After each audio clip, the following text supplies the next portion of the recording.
Today we'll be observing and commentating over the Senate debate in 2020 in North Carolina, a hotly contested race between incumbent Senator Thom Tillis and Rick Santorum lookalike Cal Cunningham. Alright, let's get started. As you can see right now, decision 2020. So this is going to be very important. As you can obviously already know, this is going to be one of the closest elections this year in terms of federal elections, in the Senate specifically. Good evening and thank you for joining us. I'm David Crabtree. There will be 3 debates in North Carolina for the U.S. Senate leading up to the election November 3rd. Tonight we bring you the first. With us this evening, Democratic challenger Cal Cunningham and Republican incumbent Thom Tillis. Gentlemen, welcome. Thank you for being here. Thank you, David. We want our viewers to know the candidates and I all wore masks into the studio. We did not take them off until we were spaced more than 6 feet apart. In fact, the candidates are actually some 12 feet apart. And before we get into the questions for the next hour... That is so gay, who cares? Background on both. Cal Cunningham. People are going to say, oh my god, who really gave a crap about that virus? It was so overblown. If somebody sees this debate like in 5 years, they're going to be like, damn, everybody wasted their time on the mask. That's exactly what's going to happen. And right now I'm laughing at these retards that are like, they had to be spaced out 12 feet apart. Who cares, man? They die. At this point, being locked in the house for the most part for the better part of 6 months has driven me up a wall, and I don't care anymore, alright?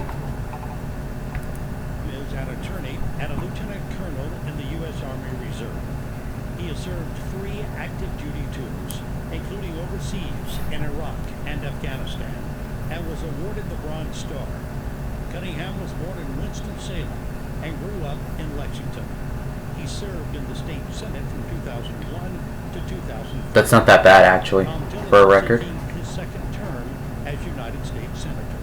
He currently sits on the Armed Services, Judiciary, Veterans Affairs, and Agriculture Committees. Tillis was born in Jacksonville, Florida, and moved to Cornelius, North Carolina in 1998.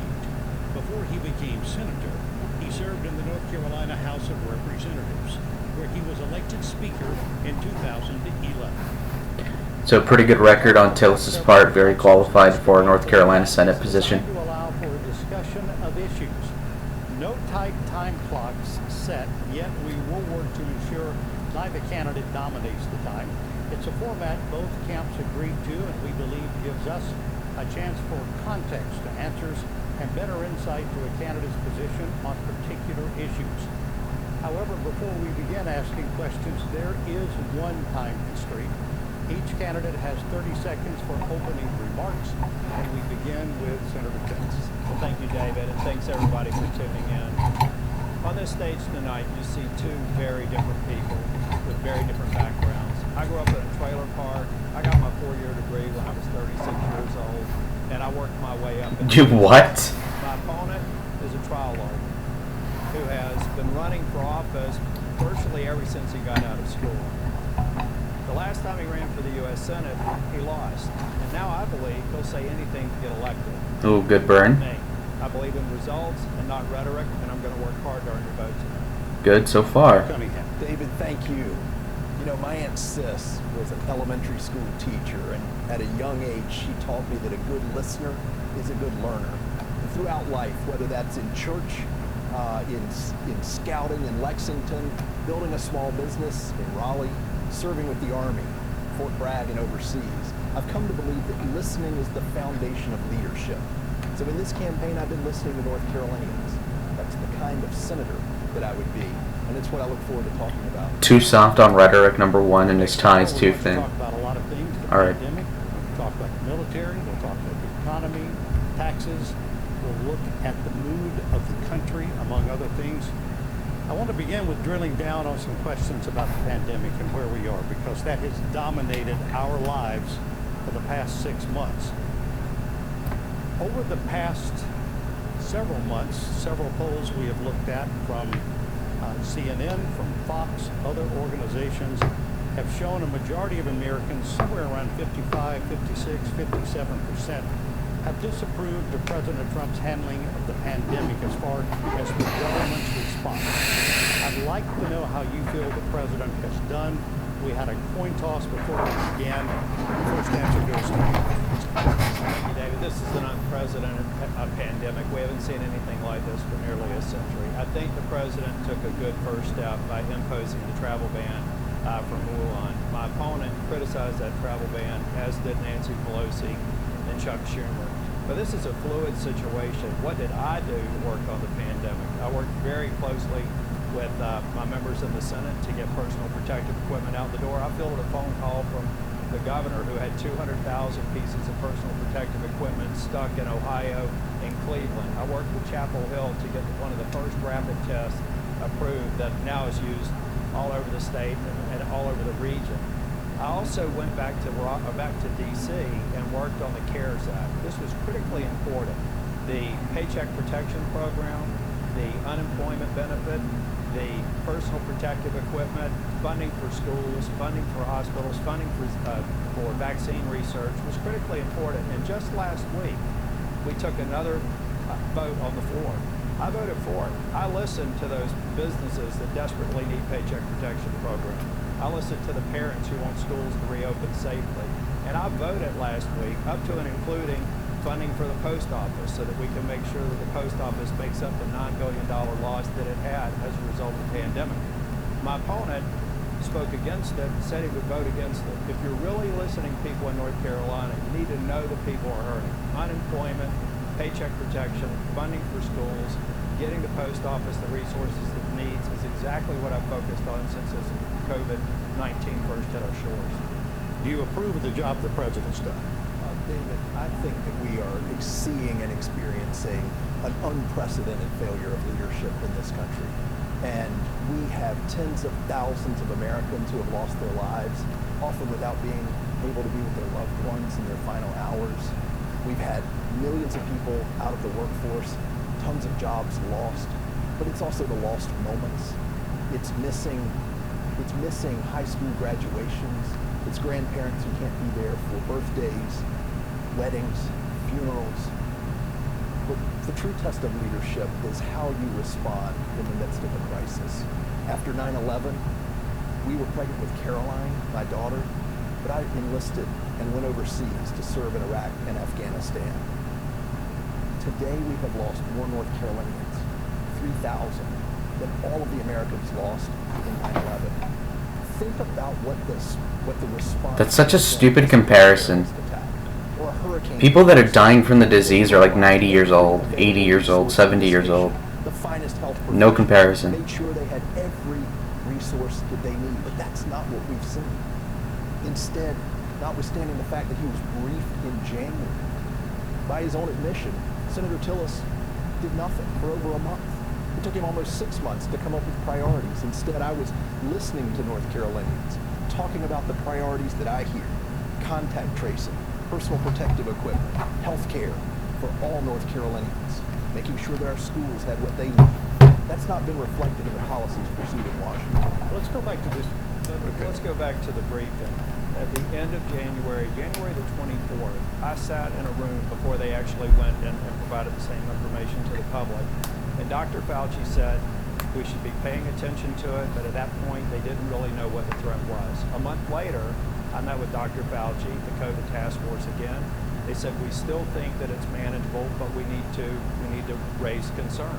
I went out of that meeting and said we should hope for the best, but prepare for the worst. At exactly the same time that Nancy Pelosi was in Chinatown in San Francisco saying we're open for business.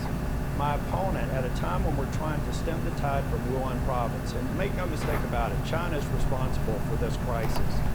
My opponent criticized the president's act to try and reduce the spread by having a travel ban. Now my opponent, last week, said that he would vote against what people in North Carolina are desperately calling for.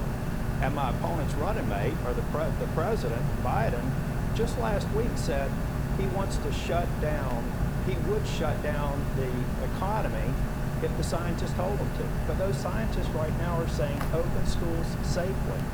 allow businesses to be open.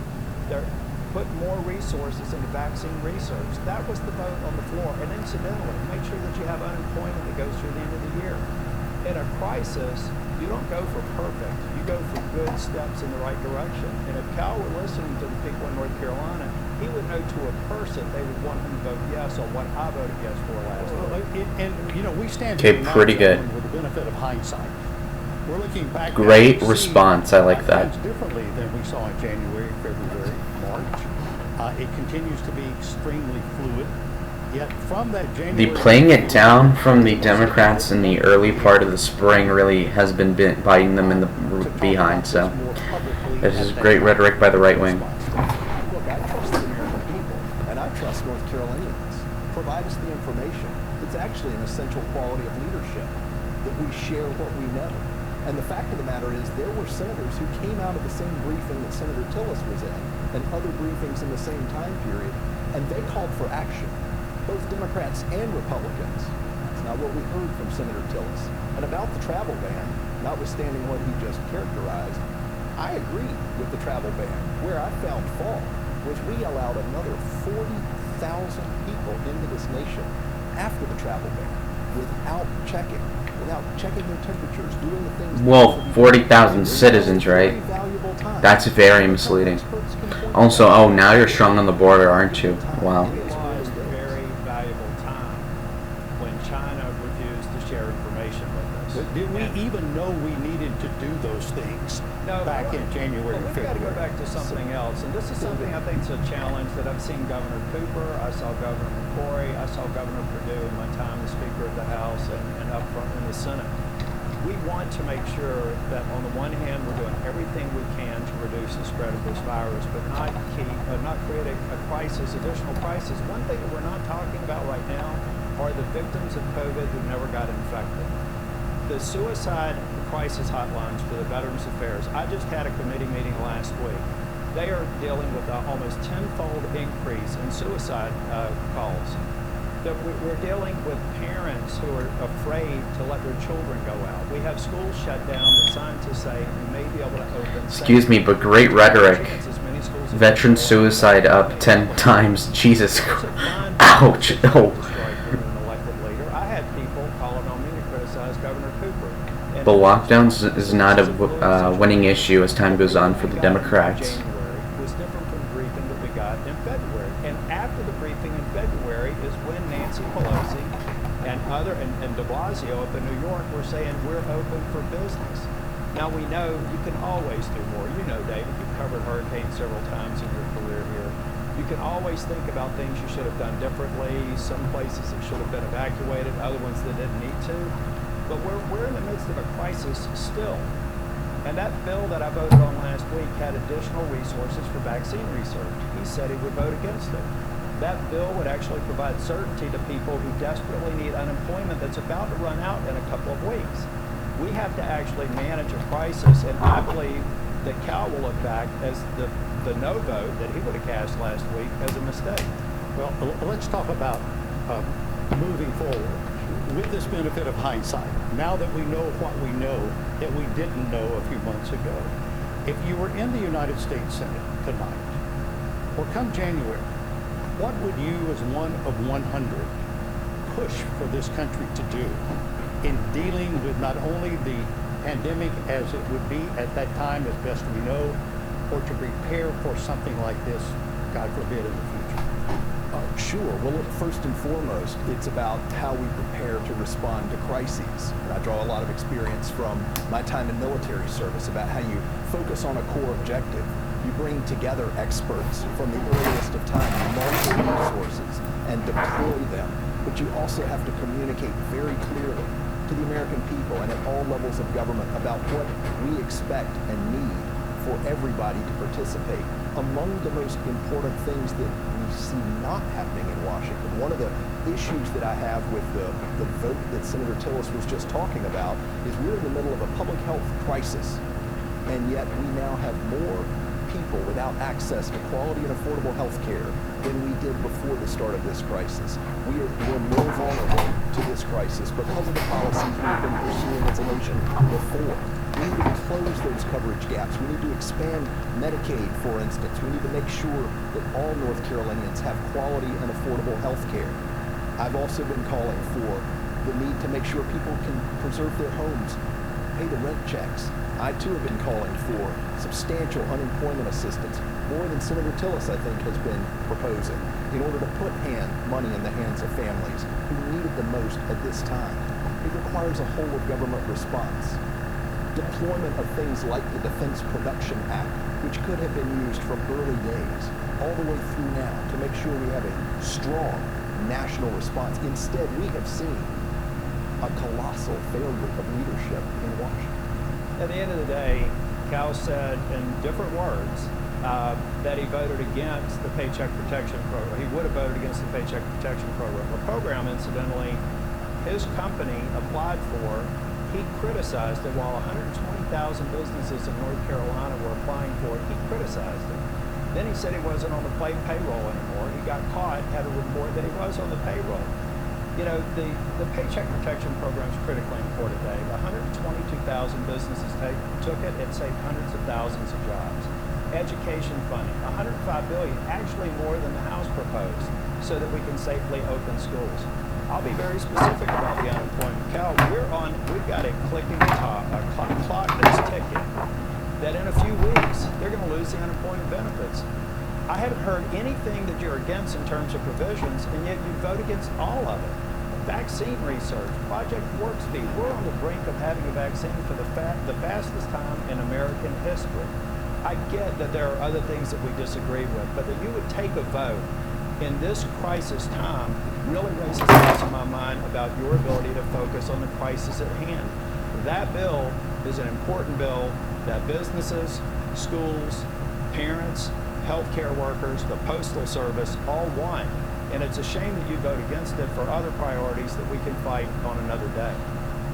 Let me make it absolutely clear. There has been a bill sitting on Mitch McConnell and your desk since earlier this year. And I have some issues with that bill as well. But it provides services, provides support, provides what this nation and this state needs. Is that the bill that provides $1 trillion to failed states? The HEROES Senator, Act? When I talk to the mayors and the city council members and the managers of North Carolina, in Greensboro, along the coast, all just in the last weeks, they are doing their level best to deliver services here in North Carolina in the midst of this pandemic, and they are right on the verge of having to let people go. The law enforcement officers that we need on the streets, the sanitation workers who are picking up our trash, the first responders who are ready. So yes, we need to support our state and our local governments in the midst of this pandemic. They are holding on by a thread. You know, I feel like, once again, and Cal's saying whatever he has to get elected, but he said, I support this bill that's been on Mitch McConnell's desk, but I've got concerns with it. Now, he says, I support the bill that you voted yes for, but I'd vote against it. He seems to do more things until he's the new John Kerry. We have a crisis. We have a bill. Why is he laughing? That's so creepy. We need to get it passed, and then we need to work on a follow-up. There's no question in my mind that we'll have to do more for the CARES Act. And incidentally, that bill also includes something else you said you support, except you're against this bill. And it's additional flexibilities to the state so that they can spend the money to recover from the revenue shortfalls that they've had. He's for every provision of the bill, but for the fact that he would vote against it. I want to make sure I've got clarity here. If that bill were on the floor tonight, where would your vote be? Oh, I would have voted against it. I would vote against it tonight. It does not go far enough. It leaves out health care, David, right here in the midst of the pandemic. You just mentioned something that I know viewers get hung up on at times. When you say it does not go far enough. Yes. In some people's mind, it would be a start. It would be a start. So why not start and push out and then add to what needs to be added versus saying no? Look, in the United States Senate, both parties have to come together in order to achieve anything. It was on a party line vote that this bill was voted on, minus a Republican who voted along with the Democrats on this particular measure. Instead of working on relief in Washington, and Senator Tillis said he would stay there until the job was done, until we had an additional relief bill, he packed up and he came home, waiting for someone to call him and tell him, oh, this is the best we can do, come back and vote on it. I think the senator from North Carolina expects, the people of North Carolina expects the senator for our state to roll up sleeves and find that common ground that is what is necessary for progress in the United States Senate. It takes both parties.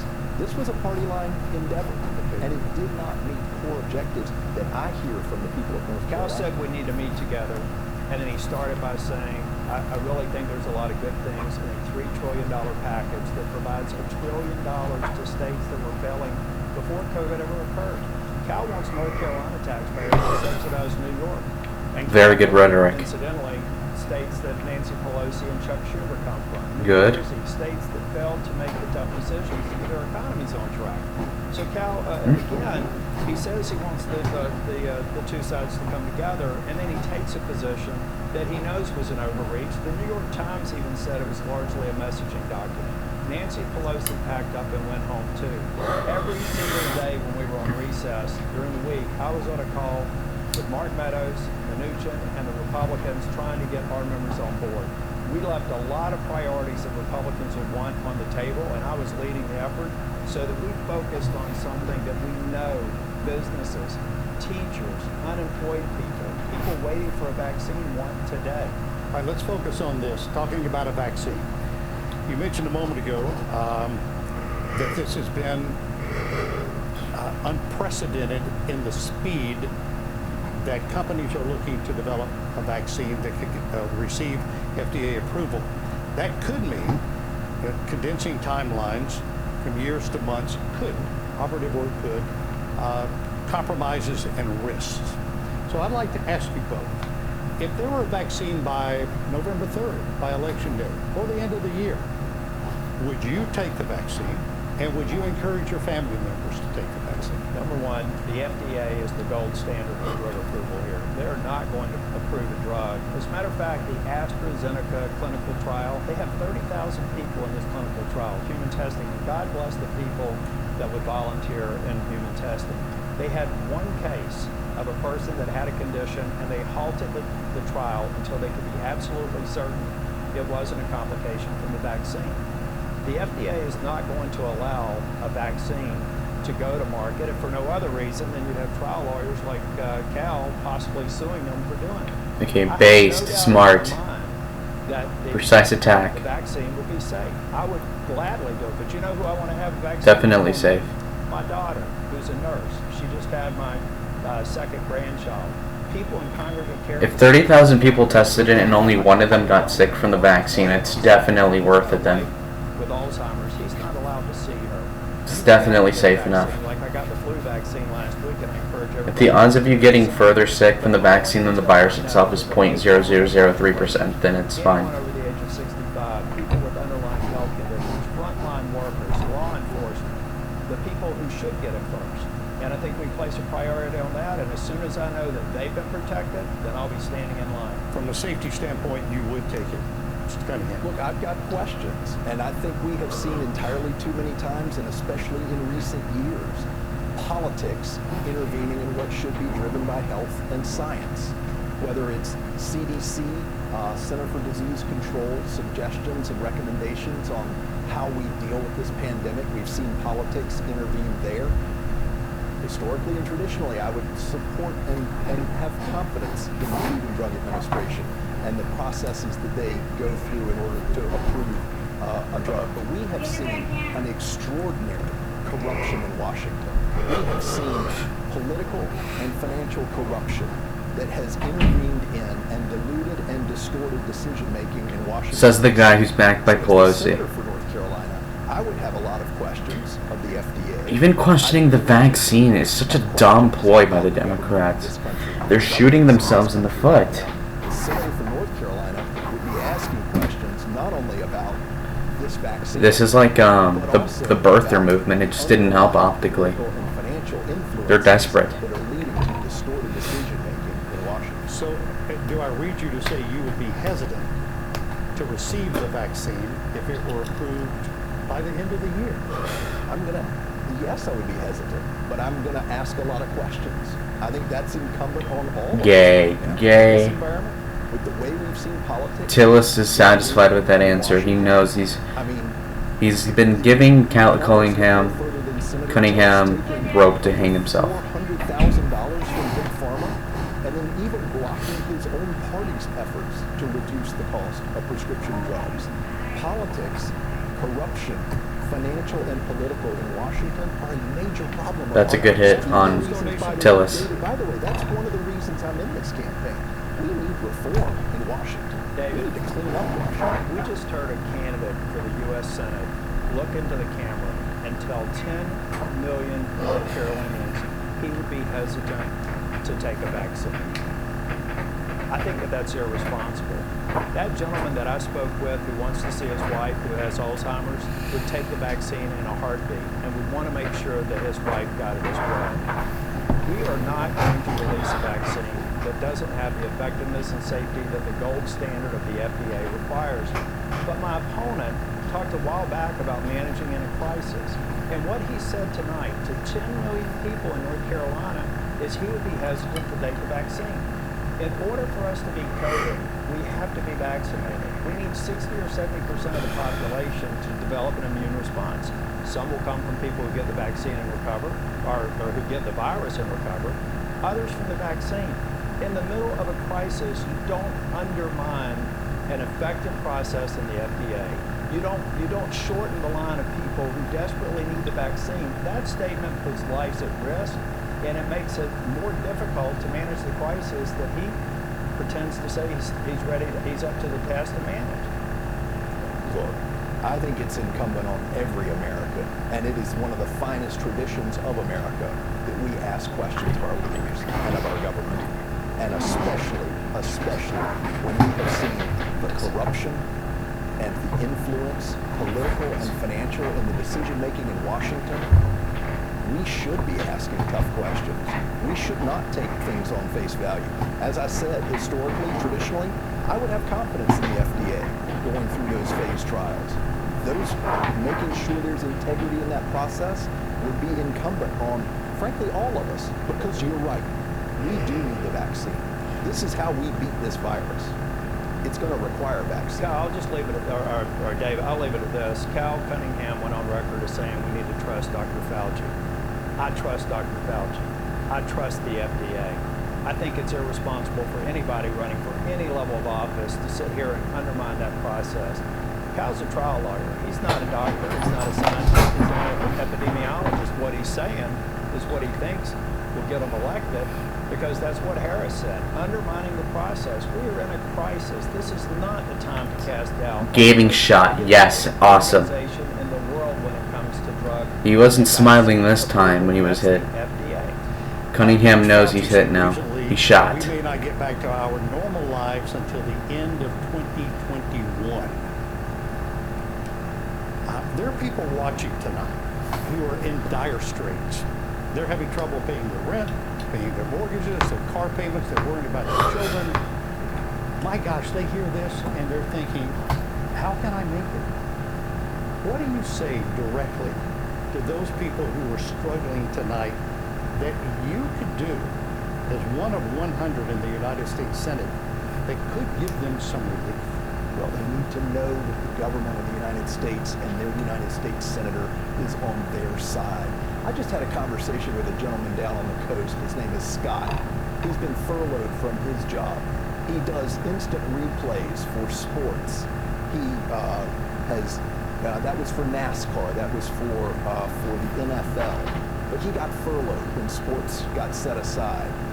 This is a fellow who, in order to have been through a bankruptcy before, he's had to look his kids in the eye and try to explain to them why they can't get that apartment because of the dings on their own credit record. This was about a decade ago. He needs a senator on his side. He needs a senator on his side because out of his paycheck, David, comes the money that's used to pay the premiums for his wife's health insurance. She's a 3-time cancer survivor. Senator Tillis would know her name. Her name's Bev Fields, because Bev called Senator Tillis's office to ask, what am I supposed to do? I need this coverage right now in the midst of this pandemic. My husband is furloughed, and what was told to her from Senator Tillis's office is essentially you're on your own. You're going to have to figure it out yourself. I want to be a senator on Bev and Scott Veal's side. And I got that. And I want to ask you about this. Sure. We had that story last week. Could you guarantee the people of North Carolina that there will never be a staffer in your office to make a serious mistake of your entire 6-year term?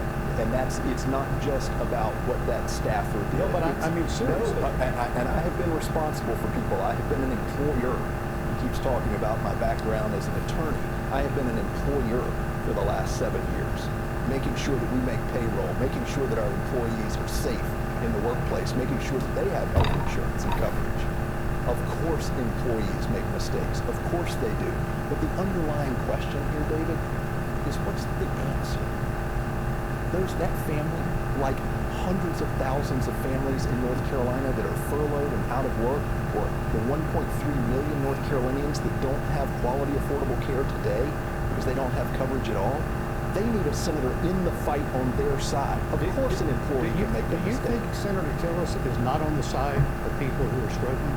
I mean, would you charge him with that tonight? I think that we have seen from him a failure of leadership that is part and parcel of the failure in Washington. We have seen him vote to repeal quality, affordable care that Bev feels so badly needs in her life. We've seen him block the Medicaid expansion that would be part of extending quality, affordable care, and then go to Washington and vote over and over again to take it away. Frankly, it's not wholly surprising given how much money he takes from the insurance industry. Okay, There's a lot packed into back, that. Yeah, but go back to the original question. To that family struggling tonight, whether it's the Veals or someone else who are saying, my gosh, if this goes on another 15 months, I don't know what I will do. What do you say to this? That's why I can't imagine why the gentleman that Cal talked about, who needs help today, how he can look him in the eye and say, I'm going to be there for you, but I'm going to vote against the very thing you need to keep your job and pay your bills. That's what Cal does. He's saying something to get elected, anything to get elected, but then he's also saying, go back to that worker. Go back to that firm that got the Paycheck Protection Program, like your company, Waste Zero. You criticized the program while they were applying for the Paycheck Protection Program. Go back to those people. You're listening, but I don't. That was good. That was good. Because if you were listening, the next. The fact he was smiling must mean that Tillis was right. But I do need to touch on the mistake that my staff made. That's unacceptable in my office, David. We've processed thousands of cases since I've been there, and I tell my staff the same thing when they come on board. You move heaven and earth to help anybody. And no matter how you're treated on the phone, you treat them with respect. This is a 23-year-old kid who's been in my office for a couple of months. He was disciplined. He made a mistake. But I also believe that young people get an opportunity to make amends for their mistake. But while we're on the subject of mistakes, Cal, when you were about 22 years old, you said that communism had certain merits, right? When you became the student body president, I don't think you should be held against that. That's something that 22-year-olds must say. When you were running for student body president, you told the students of Chapel Hill you weren't going to raise tuition. Then you go on a junket with a board member and you come back to raise tuition. Was that a mistake? I'll call it a mistake again, something a young 22, 23-year-old makes. Then you run for Senate. You're 29 years old, you're a graduate of a law school, you've completed studies at London School of Economics, you went to Vanderbilt, you're well educated, well articulated, looked into the camera and say, I pledge not to raise your taxes. And then a few months later, he broke that pledge. Cal has said anything he could to get elected. And just in the same way, I'm sure he lent a sympathetic ear to that man. He said, I'm fighting for you. You need to call that man back and say, you know, there was a provision on the Senate floor last week that would have helped you, but it didn't satisfy some of my other priorities, so I vote against it.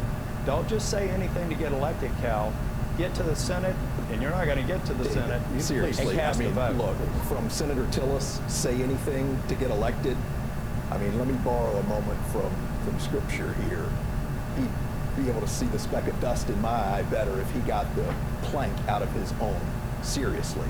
This is a person who time and time again shifts his positions, writes and rewrites his record in order to meet what the special interests need, what his party interests need. Give me an example of that. Of course. Well, look, he stood on a stage very much like this 6 years ago and said that he was going to fix the broken immigration system. He went to Washington. He made some proposals. The going got tough, and Senator Tillis got gone. The fact of the matter is, when the going got tough, in order to meet the moment of the political pressure, he switched. Let's go with another one. Just last year, he wrote an op-ed in the Washington Post saying that he was going to vote against emergency order for to give the president emergency powers. Just days later, walked onto the floor of the United States Senate and did what the Fayetteville Observer described as an Olympic gold medal flip-flop on North Carolina, reversing his position. Not just reversing his position on a matter that he said was a matter of principle, but then North Carolina lost funding to our military installations and our military communities. Over $80 million lost because of his flip-flop and because he decided to back and kowtow to the political pressure. Those are just a couple of examples. A liberal calling a conservative a flip-flopper is usually not effective, I'll say that much. Well, I'd like for him to get an opportunity to talk about changing my views on China because they've been consistent. But I want to go back. Cal wants to talk about 80 million. I want to talk about $3 billion. That's the amount of money that I've fought for and secured for military installations in North Carolina over the last 5.5 years. I want to talk about 3 historic pay raises. Cal's got an ad that's been proven largely false, or one of his supporters, the $75 million that Chuck Schumer has spent in this race already. Getting ready for that rubber stamp to put in your hands, Cal. But I have voted for historic pay raises as I chair the personnel subcommittee. It's half of the DOD spend. I voted to provide resources for military housing to make sure that our men and women who live on base have the best housing that they can. Cal wants to talk about 80 million, but what he doesn't want to talk about is $3 billion in funding that I, serving on the Senate Armed Services Committee, fought for. One of the things, I want to move on to some other things, if I may, because you both hit on some things that we hear from viewers so much about pulling that one thread off a tapestry. It becomes a political ad, and we could spend hours debating the nuances of that. I don't want to get into that because we spent a lot of time on coronavirus. I want to move on to something else now. For the past few months as well, we have heard the term systemic racism bantered about back and forth. I would like from each of you, we'll start with you, Senator Tillis, to give me your definition of systemic racism. Do you think it exists now? And if so, how would you address it? I think throughout history we've had examples of systemic racism. You know, you were covering it here in Raleigh when I was Speaker of the House. There was a program there for forced sterilization in North Carolina. Thousands of people were forcibly sterilized. The majority of them were African American. And these voices were being heard when Cal was in the state Senate. I guess he didn't listen. When I was in the minority, I heard the voices of that particular dark chapter in North Carolina, and we fixed it. The first state in the nation to provide restitution for people forcibly sterilized. There is systemic racism in this culture, and we need to work on it, which is exactly why I supported the PROTECT Act, which was proposed by Tim Scott to get at exactly that. The guy that Cal Cunningham's being supported, $75 million in this state, spent and directed by Chuck Schumer to get Cal Cunningham elected. Chuck Schumer went to the floor. He wouldn't even let us debate it. Cal looks worried. Increased standards for police officers. It was better, more resources for body cams. It was providing these law enforcement officers the training and also the therapy they need for the dangerous job that we do. Now, while we're trying to get on and fix the problem, listen to the voices of the peaceful protesters. Just 4 weeks ago, we had protesters chanting, "Abolish the police." While they were protesting, I wrote this down because I didn't want to get it wrong. Cal Cunningham tweeted, "I join you in the fight." Shots fired! Shots fired! You saw the reports of the 2 shootings in Los Angeles over the weekend. 2 people ambushed by somebody. These protesters now go to a hospital and say, "I hope you die." We just had a law enforcement officer in western part of the state. It took 2 years, but I finally earned a meatball parm. Wow. Yeah. With Pedigree's loyalty program? I got this guy. Oh, so we're both winners. The answer to the question is to Yeah. Buy 2 bags of Pedigree, we'll pay for your dog's adoption. We We have such an opportunity now to change people's lives for the better. Cal was okay with that vote. I'm not okay with that vote. There are issues, there are bad actors, but the vast majority of police officers, incidentally, the Troopers Association and the Benevolent Association from North Carolina have endorsed me, know that I realize that most people that go to work every day, that kiss their wife goodbye, that say goodbye to their children, are good, hard-working law enforcement officers. And Cal has literally said, I join you in the fight when the crowd is chanting, abolish the police. Based. Now you have a lot to unpack. Come on. My Come on. question Absolutely. about defining systemic racism. Is it here? What would you do to try to... Shots fired! Shots fired! Absolutely. To take it and make us more aware? This is an incredibly important time. We have to recognize that we didn't get to where we are today by accident. What's up, soldiers? We got here by policy. We got here by the way people feel in their hearts. Systemic racism shows up in very different places, and that's because of the history that we all inherit. Getting from here to the future that we need is going to require thoughtful and intentional, serious investment and effort on the part of the government. It's not just about law enforcement, and I wanted to address this because I can take a back seat to no when it comes to making sure that our communities are safe, and the proposals that I've put out invest in stronger law enforcement. And what happened on the Senate floor with that PROTECT Act, that was a railroad job. That was written in a closed room. It didn't go through a hearing process. There was not discussions about how it would be amended. That's not how you bring people together around one of the most important issues of our time. The systemic racism, David, it shows up in healthcare. In the midst of this crisis, when North Carolina is 22% African American, but almost 40% of the COVID diagnoses.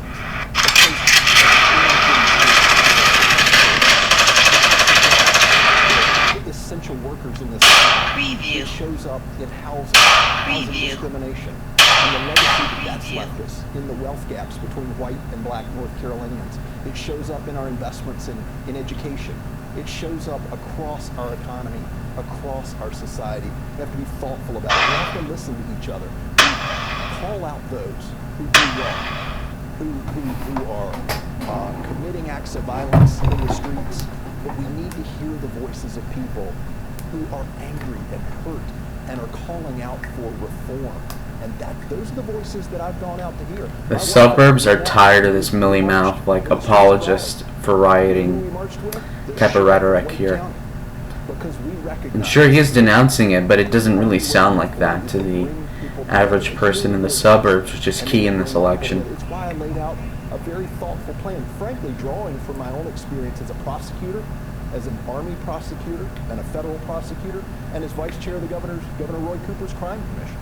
What do you think defund the police actually means? And is there a better word that should be used if we're talking about a reallocation? David, let me make it absolutely clear. In this campaign, and as the senator from North Carolina, I've called for a federal Department of Justice grant funding program to boost resources for law enforcement. Why is that? I spent time in a barber shop over in Cary, listening to community activists as well as law enforcement leaders from across our state. And here's what they say. We want to reform. We want to adopt best practices. We want to raise accreditation, banning things like chokeholds, requiring de-escalation training. But in order to do it, we've got to have the resources to do it. Now, the other aspect of this, which is so critical if we listen to our law enforcement... He's compensating big league. ...is that they recognize that we cannot arrest our way out of the opioid crisis. We have countless thousands of North Carolinians tonight for whom law enforcement isn't the solution. Healthcare is. If we were to expand Medicaid, we would be able to cover 150,000 people that are having encounters with law enforcement today. We would be able to give them the quality and affordable care that they need in order to beat their addiction. In order to reduce crime, let's expand Medicare. What a joke. What? What? Retard liberal moment. She talked about it in a way I'd never heard it before. She said, I asked my students, the majority of them African American. She has a white colleague who teaches a similar subject. And she asked him a question, which one do you think is most competent to teach you? And she said the majority of the students that look like her said the white teacher.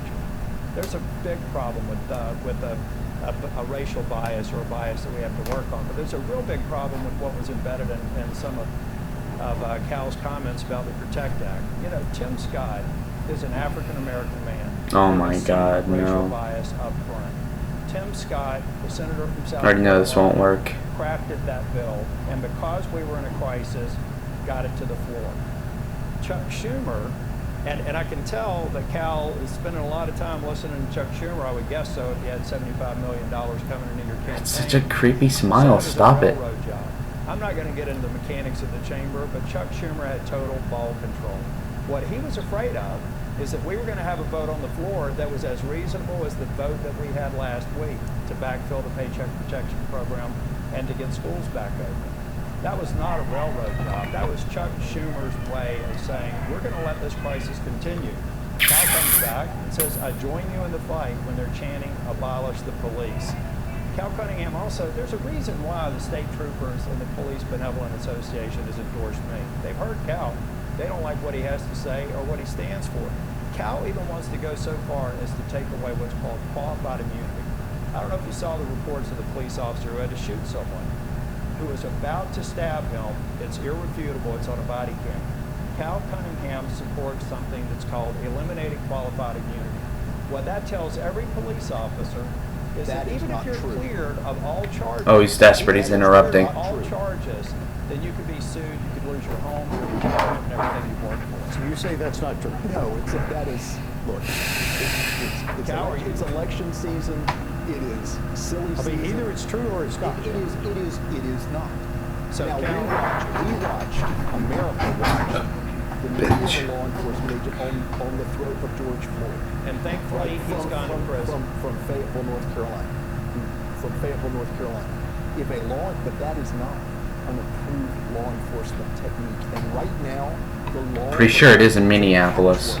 ...about civil liability, when law enforcement agents can and cannot be sued, they don't understand. The public doesn't understand. We need to statutize what is permissible and what is not permissible. If a law enforcement agent uses a clearly unapproved technique like the knee that was on the neck of George Floyd for over 8 minutes, no law enforcement agent thinks that that's right. And that officer should be held accountable. But again, Yeah, you should be sued by all these bankers, right? That's really gonna fix everything, you retard. Oh my God. that you were against Yeah, just let the special interests sue him to death. Okay, thank you. For reforming it and statutizing it. that sounds a lot like what Cal needs to say to get elected, in the same way that he said he wouldn't raise taxes until he raised All right, taxes. speaking of getting elected, we're 50 days Got him. out from the election. It's amazing, isn't it, that it's that close? A lot of talk about the integrity of this election. Do you personally trust mail-in voting? 100%. About 3 weeks ago, I requested my absentee What? ballot. If you haven't done it, I would encourage everybody to do it. These are uncertain times. We don't know whether or not we'll have COVID or something else that can prevent you from voting. I have a lot of experience with absentee ballot. I've voted by absentee before. If you request that ballot now, you're also going to get a package that even shows you how you can confirm that your ballot's been received. I would encourage everybody in North Carolina to consider voting by absentee. It will get there on time, and you can go online and actually check when it's delivered. The problem that we have with other states is they're doing a very different approach that failed in New York. It took weeks to confirm just a special election. And I would call on those states, if they choose Good talking to pass point. rulings that are not like the absentee ballot system in North Carolina, please get the elected officials, the state boards of elections, so that it can be done right, so that you don't undermine the credibility of a mail-in vote somewhere else. But in North Carolina, request your ballot. It takes only about 5 minutes. Vote by absentee. You personally trust it? I do. And I encourage every North Carolinian to form a plan for how they intend to participate. I think that the Board of Elections is moving in the right direction when they implement a historic number of early vote sites for the 3-week period prior to Election Day, taking important safety measures to make sure that there's personal... Why early? Wouldn't that mean the virus would be more deadly the earlier you go and vote and do that like early? Like what? To an early vote site. I'm a little traditional. I had a wonderful experience. My daughter turned 18 in January of this year. She and I walked into an early vote site in February. Dad's name was at the top. of her ballot. This is part of how I want to work to make sure that the next generation inherits a world in better shape than we face today.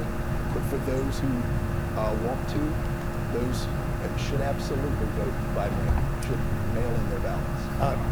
Question for you on something that both of you have discussed differently tonight and through the course of this campaign. We have a new poll today from Survey USA showing 59% of North Carolinians disapprove of the job Congress is doing. Only 27% give Congress a thumbs up. Now, as long as I can remember on polling, the congressional ratings have been about where news anchors are, oftentimes very near the bottom. Reporters and members of Congress, we get about the same approval rating along the way. What can be done to show the American people that Congress is a place of integrity, even if you disagree with what's going on, that there is good that happens that you never hear about, to make people realize there is something I mean, most people are spoiled. The corruption is so low compared to other countries. Just look at the Mexicans. I believe we should lead by listening to each other, engaging with each other. It's part of why in this campaign I was first traveling North Carolina, having meetings with people all over our state. Then after the stay-at-home orders, we moved online. Took the same spirit of that campaign. The way this guy talks in like this discount Bill Clinton way really rubs me the wrong way. Like he's supposed to like elicit an emotion and it's not working at all. He's a worse speaker than Biden was in his prime. As Trump calls it, primetime Biden. But we've had them ever since George Washington left. They're in prime state. Sure. And so when we hear all this discussion about people from other states and their involvement in this election, look, I love North Carolina. I know North Carolina. I know it well, and I believe in the people of our state. It's part of the reason I'm so energized by the prospect of representing the people of our state. But it means listening and engaging, holding those town hall meetings, and making sure the voices of the people of our state are heard in Washington. And that, frankly, stands in contrast to some of what we've seen out of Senator Tillis. If it's a choice between his Washington friends and North Carolinians are in trouble. Senator?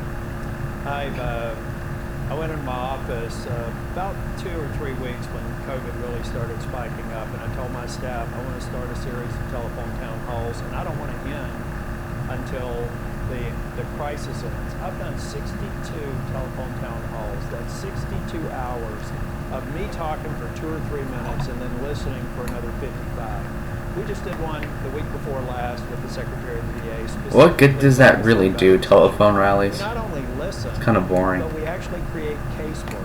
I can't tell you how many people have said, thank you for calling me, thank you for listening to me. They're the ones who are saying, we want to open schools. They're the ones who are saying, I need the Paycheck Protection Program. They're the ones who are saying, I'm worried about unemployment about to run out. I listened to them. That's why I went to the Senate chamber last week and voted in favor of them. Cal's listening to the same people. He's hearing the same message, but he had to take a different vote for what these voices are saying. With that in mind, because voices create echo chambers for each of us. I remember on election night in 2014, you said in a very narrow victory over Kay Hagan, I've been elected, I will be a senator for all of North Carolina. So to both of you, I will say, whoever wins, there will be a lot of people who didn't vote for you. How do you represent those whose voices are different when you listen to them? In the same very way that I've represented them in the State House and I've represented them for the 5.5 years that I've been in the Senate.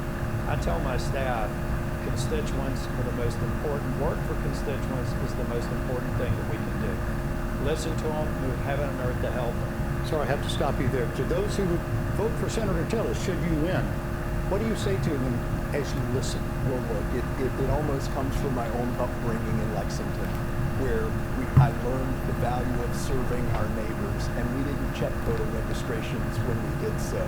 It's about pursuing this as a public service. It's about recognizing, David, that it's okay if we have reasonable disagreements on the issues, like Senator Tillis and I obviously do. We then have to find that common ground, and we do it by listening. We do it by engaging, and we do it by going places where candidates and elected officials don't often go. We have to seek out those who we want to hear from. And David, but always knowing you can't please everybody. I do want to go. I've got to go to closing. And my apologies. I just want to give people hope that a lot of good things happen. You're going to have the chance to, because each of you have 90 seconds to convince the North Carolinians why they should vote for you. We begin with you, Thom Tillis. Well, again, I told you all that you were going to see two very Okay, different finish people on strong. stage. When people ask me what my focus is, when I was the Speaker of the House or been the Senator, my focus is on the people who live the lives that I did first and foremost. I moved 7 times by the time I was 16 years old. I lived in trailer parks. I saw when government decisions could destroy opportunities for people, and I still go back to those trailer parks and tell people you can work your way out of this with hard work and determination. But Cal here is actually taking us down a different path, or would as a U.S. Senator. Cal said he wouldn't raise taxes, and he raised taxes. He broke a pledge.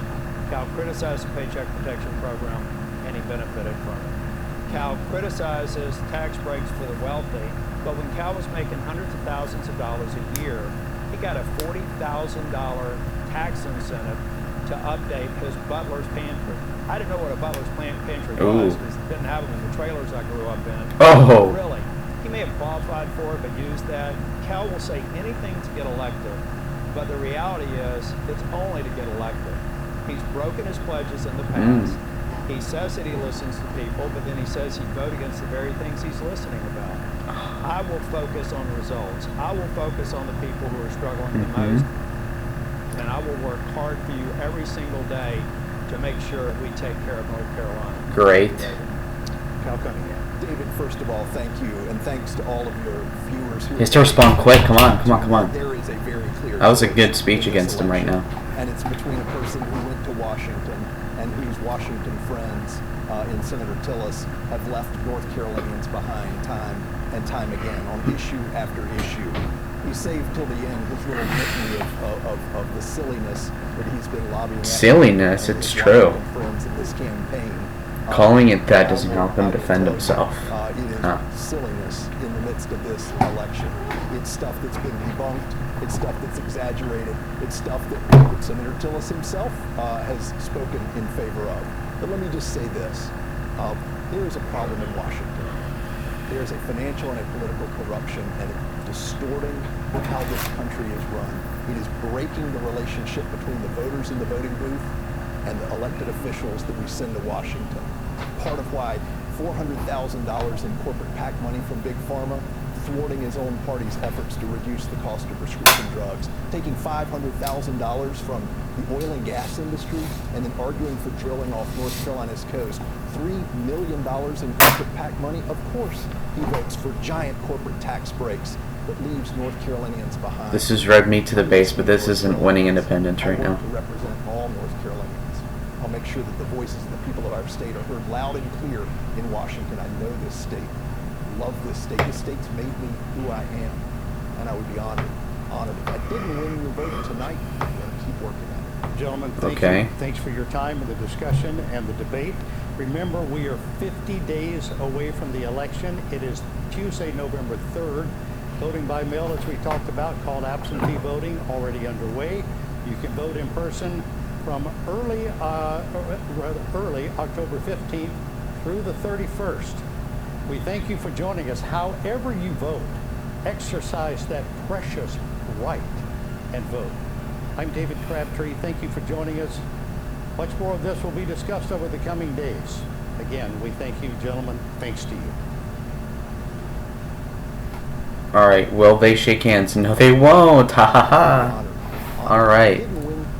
So that's that debate. What did I think about it? Who won the debate? Personally, I would say Thom Tillis won this one narrowly. I'd say it's like 55-45, 60-40.